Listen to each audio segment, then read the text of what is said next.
Oke, kali ini kita akan membedah sebuah dokumen yang sering banget disebut sebagai salah satu teks konspirasi paling berpengaruh sekaligus paling berbahaya dalam sejarah. Ini adalah sebuah naskah yang udah memicu perdebatan dan kebencian selama lebih dari 1 abad. Nah, klaim sekuat itu jelas bikin kita penasaran kan? Untuk memahaminya, mari kita lihat gimana kita akan ngebongkar dokumen ini satu persatu.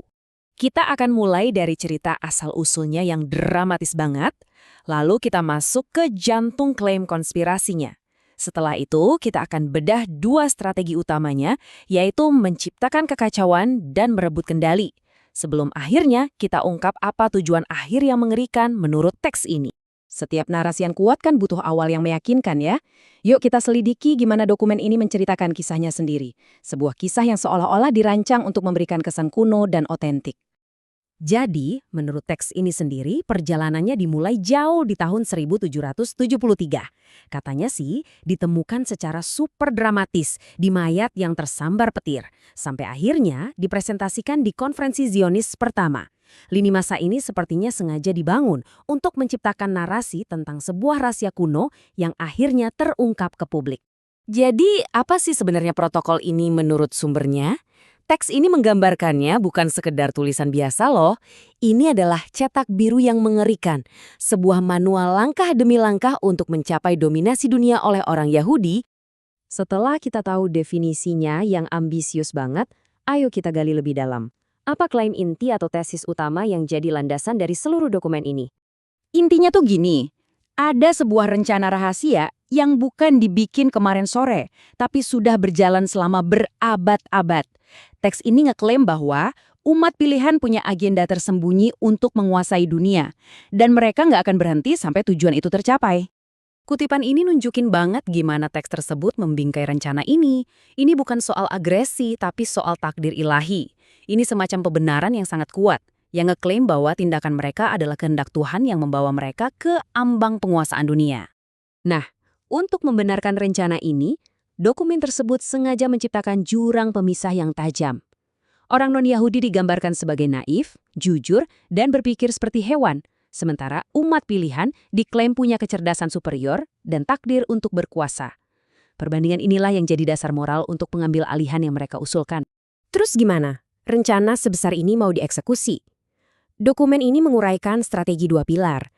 Yang pertama, dan mungkin yang paling merusak, adalah menabur kekacauan untuk merusak masyarakat dari dalam. Coba deh kita lihat metode-metodenya. Menurut teks ini, rencananya adalah melemahkan fondasi moral masyarakat dengan amoralitas, merusak generasi muda, dan menciptakan perpecahan tanpa akhir. Slogan seperti kebebasan justru dieksploitasi untuk menghancurkan tatanan. Semuanya dirancang agar orang saling bermusuhan dan panik. Dan inilah inti dari strategi kekacauan itu, seperti yang dinyatakan secara eksplisit oleh teks ini. Tujuannya adalah untuk mengacaukan pendapat umum, sampai masyarakat nggak lagi bisa percaya sama apapun atau siapapun. Dalam kebingungan itulah kendali bisa direbut. Oke, setelah masyarakat dilemahkan oleh kekacauan, pilar kedua dari strategi ini mulai dimainkan, yaitu merebut tuas-tuas kekuasaan yang sesungguhnya. Fokusnya sekarang bergeser ke pengambil alihan secara diam-diam. Rencananya bukanlah kudeta yang terbuka, melainkan mendominasi ekonomi, media, dan pemerintahan suatu negara dari balik layar, tanpa ada yang menyadarinya sampai semuanya terlambat. Salah satu taktik utamanya adalah memonopoli informasi. Teks ini mengusulkan sebuah visi di mana publikasi mereka mendominasi lanskap media secara total. Kalau Anda bisa mengontrol apa yang orang baca dan dengar, Anda bisa mengontrol pikiran mereka. Kutipan ini benar-benar mengungkapkan ambisi utamanya menjadi satu-satunya penjaga gerbang informasi. Semua berita akan disalurkan melalui kantor berita mereka, dan hanya apa yang mereka izinkan yang akan sampai ke publik.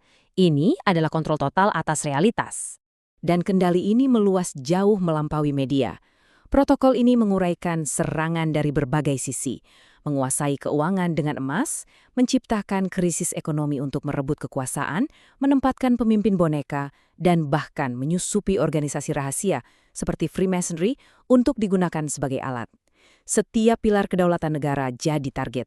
Jadi, setelah semua kekacauan dan perebutan kendali ini, apa tujuan akhirnya? Apa visi akhir dari rencana besar yang diklaim oleh dokumen ini? Teks ini menjabarkan peta jalan yang jelas. Langkah pertama, gunakan kekacauan untuk merebut kekuasaan. Langkah kedua, hancurkan semua rezim yang ada. Langkah ketiga, muncul sebagai penyelamat bagi masyarakat yang panik. Dan akhirnya, langkah keempat, dirikan aristokrasi global baru yang dikendalikan oleh mereka.